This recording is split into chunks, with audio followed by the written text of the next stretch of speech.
ఈరోజు గోంగూర చికెన్ చేసుకుందామండి. ఉల్లిపాయ పచ్చిమిర్చి అండి,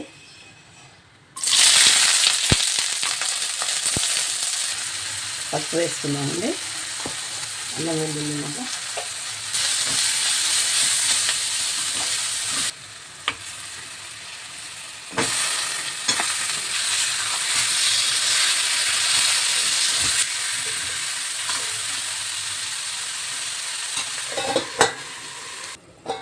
ముద్ద తీద్దామండి, కారం వేద్దామండి,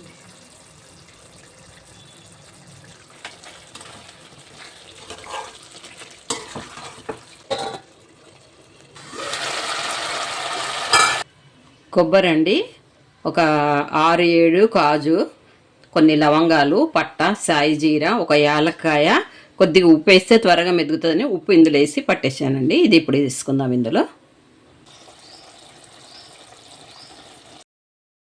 గోంగూర అండి, ఇది గోంగూర చికెన్లో వేసుకుందాము.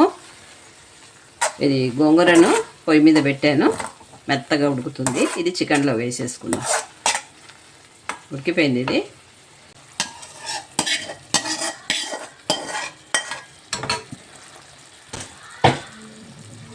కలిపేద్దాం. ఎండాకాలం ఆకుకూరలు వేసుకుంటే చల్లగా బాగుంటుంది. గోంగూర పుల్ల పుల్లగా కమ్మగా ఉంటుంది చికెన్.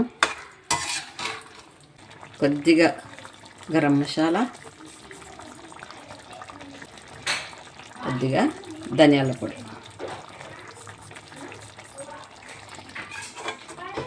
అయిపోయిందండి.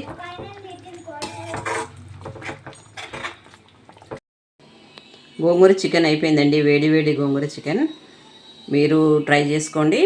మా ఛానల్ని లైక్ చేయండి, సబ్స్క్రైబ్ చేయండి.